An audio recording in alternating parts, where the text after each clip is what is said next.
In a moment that shook America, Karoline Leavitt stepped onto the live stage prepared to defend everything she believed in: faith, freedom, and the future of this nation. But no one could have predicted the brutal ambush she would face that night, or how raw and human her breaking point would be for all the world to see. As the cameras rolled and millions watched in stunned silence, a fierce battle for truth and dignity unfolded, exposing just how deep the cracks in our country have grown. What started as a political debate quickly turned into something far bigger, a test of character, conviction, and courage under fire. And by the end of the night, Karoline's collapse would not mark her defeat, but a call to every American still brave enough to stand for what's right. The Texas sky that evening was the color of bruised steel, the kind of sky that seemed to promise a storm. Inside WBTV News headquarters in San Antonio, the air was thick with a different kind of tension. Not the kind that blows through town with a howl, but the kind that seeps into your bones and makes your skin prickle. Beneath the bright, sterile studio lights, every smile seemed just a little too sharp, every handshake just a little too forced. Karoline Leavitt knew at the moment she stepped through the double doors. Tonight wasn't a debate. It was a battlefield. Her heels clicked sharply against the polished studio floor, a steady, confident rhythm that belied the knot tightening slowly in her chest. She adjusted the simple gold cross around her neck, a quiet symbol of the faith that had carried her through the storms far worse than this, and straightened her navy blazer. She could feel the eyes on her, the producers behind the glass, the camera crew fiddling with their equipment, the interns pretending not to stare. The crowd was small but carefully curated. Invitations had gone out to select audience members who all just happened to be liberal-leaning influencers, journalists, and activists. The deck was stacked. Karoline had known it when she accepted the invitation.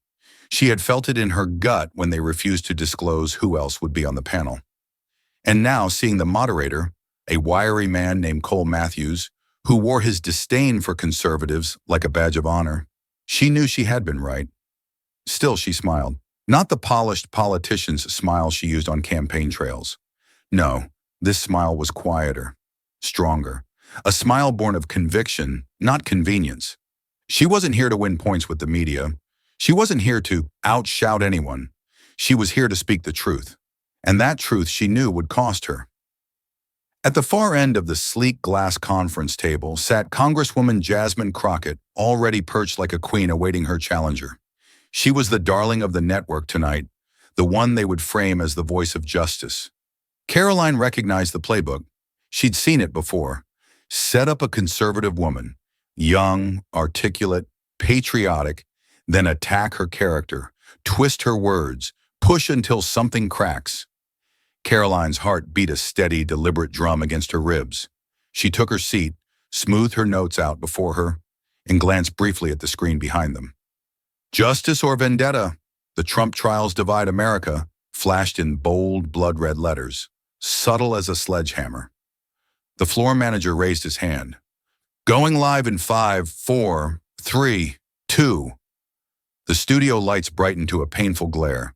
The red on-air light blinked once, then locked solid. America was watching.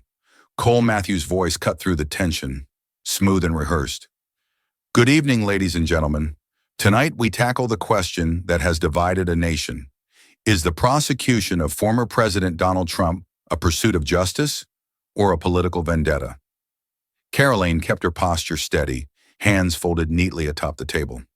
She could feel the weight of her ancestors behind her, a lineage of farmers, veterans, and small-town business owners, ordinary Americans who believed in hard work, family, and the God-given rights enshrined in the Constitution. They weren't watching for blood sport. They were watching for hope. Cole turned to Jasmine first, his tone warm and inviting. Congresswoman Crockett, you've been vocal about your views. What do you say to those who believe Trump is merely exercising his right to free speech? Jasmine's smile was slow, deliberate. Free speech doesn't give anyone, especially a former president, the right to erode trust in our judicial system with baseless accusations, she said, her voice wrapped in velvet but edged with steel. Karoline kept her expression neutral. She knew the tactic. Frame the discussion as protecting democracy, so that dissent could be painted as treason. When Cole finally turned to her, there was a subtle shift in his tone, cooler, clipped. "Karoline Leavitt, your response." Caroline leaned forward slightly, her hands still calm and steady on the table. "Millions of Americans today feel abandoned by the very institutions that once promised them fairness." She began, her voice low but clear. "They see a two-tiered system, one that punishes political outsiders and protects the powerful. President Trump's words aren't sabotage. They're a reflection of the deep, justified mistrust millions have toward a system that seems to serve only one side." Across the studio, she caught a few crew members shifting uncomfortably. Jasmine's smile didn't falter, but Caroline could see it, a flicker of something harder behind her eyes. The next 30 seconds would define the night. Cole raised an eyebrow, feigning impartiality. "But isn't questioning our judicial system dangerous?" Caroline allowed a small, rueful smile. "Questioning power has always been the heartbeat of American democracy," she said. "It was the courage to question that birthed this nation, and it's the courage to question that will keep it free." A low ripple went through the audience, some approving, some disapproving. It didn't matter. Caroline wasn't here for their applause. She was here for the millions watching from kitchen tables, from veterans' halls, from small-town diners, the Americans who still believed in the promise of liberty. She was here for them. But even as Caroline held her ground, even as she fought with the calm dignity of someone who knew truth was not a popularity contest, she could feel it building. The storm, a setup, was coming. She could see it in Jasmine's posture, in Cole's sideways glances at the producer, frantically gesturing behind the glass. They weren't done. They were just getting started. And somewhere deep inside her chest, beneath the armor of training and experience, Caroline felt something stir. Not fear exactly, but a warning. This would not end with words. This was a night America would not forget. The studio lights blazed hotter now, their intensity less about illumination and more about intimidation. Caroline shifted subtly in her seat, aware that every move she made was being captured, dissected, judged. Somewhere out there, in living rooms filled with veterans' flags and framed photos of grandchildren, her people were watching. She wouldn't let them down. Cole Matthews adjusted his microphone, the signal for the real crossfire to begin. "Ms. Leavitt," he said, his voice syrupy with false civility, "given the former president's inflammatory rhetoric, don't you think leaders have a responsibility to calm tensions rather than inflame them?" Caroline met his gaze squarely, her voice steady. "I believe leaders have a responsibility to tell the truth, even when the truth is uncomfortable." She paused, letting the silence stretch just long enough to make the studio crew shift in their seats. Millions of Americans feel betrayed by a system that punishes them for questioning authority, while protecting those who misuse it. President Trump didn't create that distrust. He gave a voice to people who have been ignored for too long. There was a flutter of murmurs from the curated audience. Cole leaned back, smiling thinly, as if he'd been waiting for that opening. "So," he pressed, "you endorse attacks on the judicial system?" Caroline inhaled slowly. "I endorse accountability," she said. "When institutions fail the people they were created to serve, it is not only a right but a duty for Americans to demand better. That's not an attack. That's patriotism." A low rumble passed through the audience again. A few claps, quickly hushed. Across the table, Jasmine Crockett shifted, her smile growing tighter. "Patriotism," Jasmine repeated, her voice a slow drawl, "isn't about waving flags and crying foul when your side loses." Caroline felt the first flicker of anger, but buried it deep. She had promised herself she wouldn't be baited. "Patriotism," she said quietly, "is about standing up for the Constitution, even when it's inconvenient, especially when it's inconvenient." The moderator's earpiece crackled softly. Backstage producers were scrambling, sensing the escalating drama. Cole jumped in again, a predator sensing weakness. "Caroline, some would say your defense of Trump only deepens divisions in this country. How do you respond to critics who say you're enabling extremism?" Caroline leaned in, her voice low but fierce. There is nothing extreme about demanding fair treatment under the law. There is nothing extreme about loving your country enough to expect better from it. A heavy silence fell over the studio. The camera zoomed in, capturing the glint of conviction in her eyes. She could almost feel her grandparents' hands on her shoulders, the prayers of her family back home carrying her. You want to talk about extremism? Karoline continued. Let's talk about a media culture that demonizes anyone who dares to question its narrative. Let's talk about families who've been ruined, careers destroyed, voices silenced, not for breaking the law, but for refusing to bow to an approved agenda. Somewhere off stage, a producer gestured frantically to cut to a commercial. But Cole didn't stop. He saw it too. Karoline was gaining momentum, and in their playbook, a conservative gaining momentum had to be stopped. Fast. You're defending a man, Cole said, voice rising slightly, who called judges corrupt, who insulted entire institutions? Because, Karoline interrupted, her voice slicing through his like a blade. Sometimes the truth is ugly. The audience gasped. Jasmine Crockett shifted again, her fingers drumming a sharp rhythm against her coffee cup. Karoline saw it then, the subtle nod between Cole and Jasmine. The real attack was coming, but she wasn't afraid. Not because she thought she would win, but because she knew why she was here. For the truck drivers who prayed over lunch boxes packed by weary wives. For the small-town pastors who kept the doors open when congregations shrank. For the soldiers whose gravestones dotted the heartland like silent sentinels. She wasn't fighting for Trump. She was fighting for them, and no bright lights or stacked panels could make her forget it. Karoline straightened her spine and waited. The storm she had seen coming, it had arrived. The moment cracked open with a silence so deep it roared. Jasmine Crockett shifted forward, no longer hiding the steel beneath her carefully crafted calm. Her voice, when it came, was sharp enough to slice through marble. Ms. Leavitt, she said, and the way she said it stripped Karoline's title of any respect. You talk about patriotism, about faith, about fairness. But where was that fairness when your candidate called judges criminals and rigged the courts for his own power? Karoline opened her mouth to respond, but Jasmine didn't give her the chance. You stand here, draped in the flag, talking about the Constitution, Jasmine continued, her voice rising with each word. But where was your Constitution when black teenagers sat rotting in cells for petty crimes while billionaires who broke real laws walked free? Where was your outrage then? The words slammed into Karoline with the force of a freight train. She steadied herself against the table, her fingers curling tightly around her pen. Don't talk to me about injustice, Jasmine said, leaning closer, her voice dropping into a low, furious rasp that only the microphones could catch. Not when your side only cares about freedom when it suits them. The audience, under strict orders to remain silent, shifted and murmured, despite themselves. Karoline's throat burned. She wanted to stand up, to shout back, to demand fairness. But the weight of it all, the decades of betrayal felt by so many Americans, the exhaustion of fighting for every word, pressed down on her. Cole Matthews tried to cut in, sensing the explosion that was coming, but Jasmine pressed forward, relentless. Your idea of America, Jasmine said, is one where truth is optional, where loyalty to one man matters more than loyalty to justice. Karoline blinked rapidly, willing herself not to show weakness, but Jasmine wasn't finished.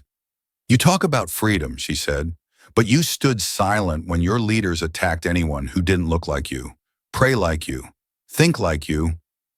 The words, dripping with accusation, felt like lashes across her skin. Karoline gripped the edge of the table, her knuckles whitening. The lights seemed hotter now, harsher. The camera zoomed in, capturing the tremble starting in her hands, the way her lips pressed together to keep the dam from breaking. If your truth can't survive without lies, Jasmine said, her voice a razor's edge, then maybe it was never truth at all.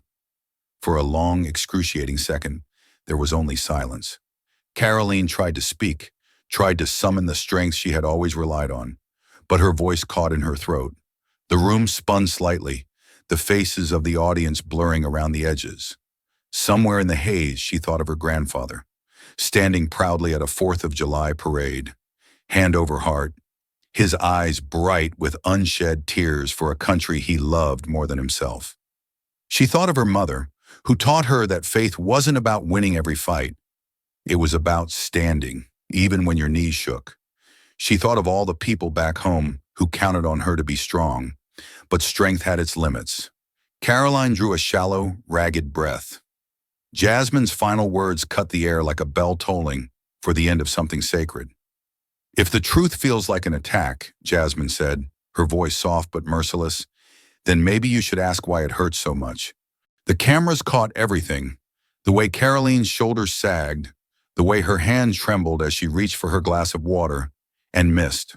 The glass tipped, water spilling across the polished wood with a splash that sounded like a gunshot in the silence. Karoline froze, and the world, watching from coast to coast, held its breath. For a heartbeat, the entire country seemed to freeze. Karoline's hand hovered above the spilled water, trembling. Her chest rose and fell in shallow, rapid movements, the way a runner gasps at the finish line. Only this was no race she had trained for. Cole Matthews' voice faltered. The teleprompter blinked meaningless words. Behind the glass, producers shouted into headsets, but nobody could look away from what was happening in real time. Karoline's face had gone pale under the blistering studio lights. Her hands, once steady with purpose, now fought to steady the chaos within. She tried to lift her chin, to summon that well of steel that had carried her through campaign trails, debates, and smear attacks. But tonight was different. Tonight, the betrayal wasn't hidden behind backroom deals or whisper campaigns. Tonight, it was served to her raw, under blinding lights, to the tune of 1,000 silent judgments. A shallow gasp escaped her lips. She clutched the edge of the table as if it might anchor her. Her pen slipped from her grasp, clattering onto the floor with a sound that echoed louder than the moderator's attempts to salvage control. Ladies and gentlemen," Cole stammered, "we seem to be experiencing—" But his words faded into the background. Karoline's world narrowed to a tunnel of sound and light. She heard the faint whir of cameras adjusting focus, the low buzz of whispers swelling into a roar behind the glass.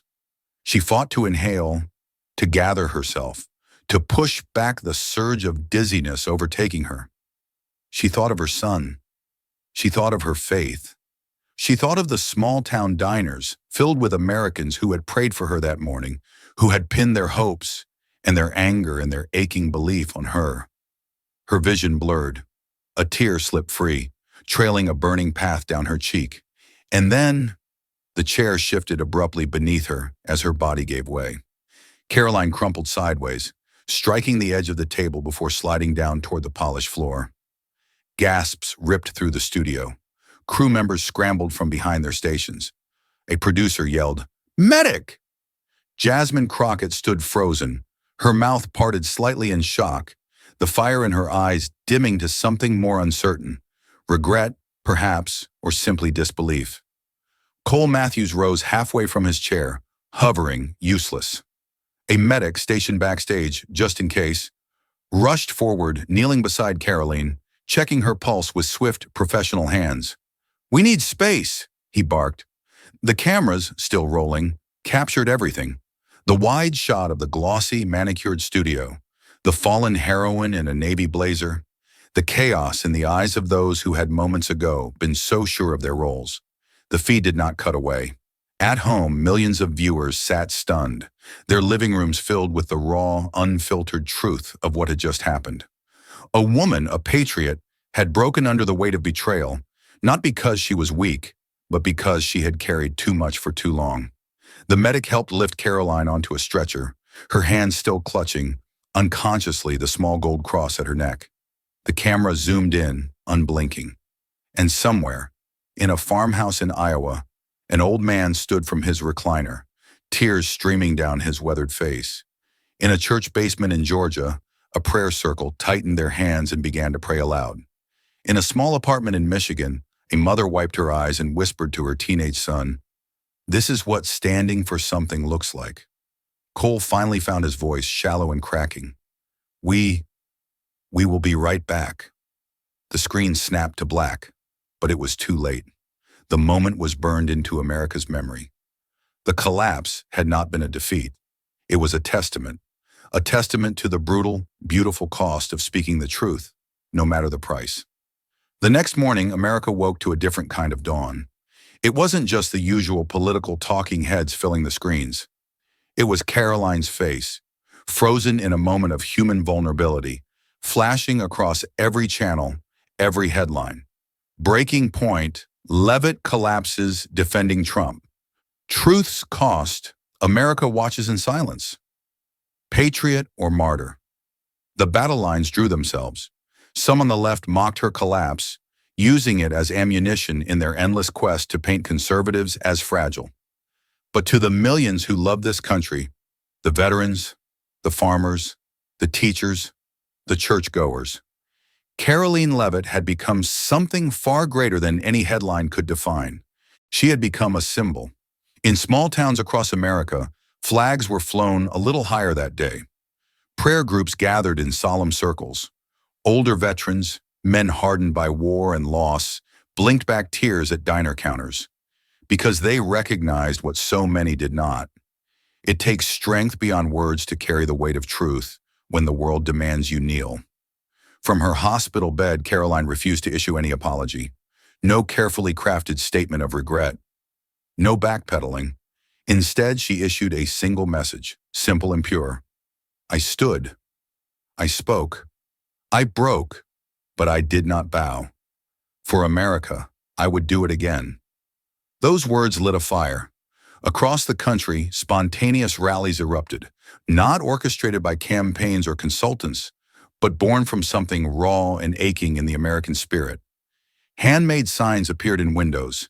Stand like Karoline. Church bells rang. Farmers tied yellow ribbons around fence posts. Veterans saluted photos of a woman who, for a few precious moments, had shown the nation what courage under fire truly looked like. But not everyone rejoiced. Pundits snarled on television. Smirking hosts mocked her emotion as manufactured drama. Political opponents whispered about weakness, trying desperately to erase the impact her stand had made. They failed. Because truth, real truth, has a weight that even the loudest liars cannot lift. Karoline's collapse became a reckoning, a mirror held up to a nation too long divided, too long cynical, too willing to tear down its best simply because they dared to speak hard truths. And as the days passed, as the noise swelled and then faded, one reality remained. Karoline Leavitt had paid a price few would dare pay. And in doing so, she had ignited something that could not be extinguished. The cameras eventually moved on. The headlines shifted. New scandals arose, new distractions bloomed. But in the quiet places, the churches, the farms, the small town streets, her story lived on. Because the truth is simple and it's eternal. Strength isn't found in those who never falter. Strength is found in those who fall, and whose fall reminds the world what standing really means. Karoline Leavitt fell that night. Yes, but she fell like a soldier under fire, like a patriot whose heart refused to quit even when her body could no longer carry the load. She didn't fall in shame, she fell in honor, and in doing so, she stood taller than anyone who stayed safely seated. If you believe in courage, if you believe that truth still matters, then remember this. Sometimes the strongest stand you can take is falling when you refuse to back down. Karoline Leavitt didn't lose that night. America gained a hero. If Karoline's courage moved you tonight, if you believe that truth still matters in America, then stand with us. Hit that subscribe button to join a community that refuses to stay silent. Comment below, what does standing for truth mean to you? And don't forget to share this story with someone who still believes that America is worth fighting for. Together, we keep the spirit alive. Together, we stand taller. Subscribe now because truth needs every voice.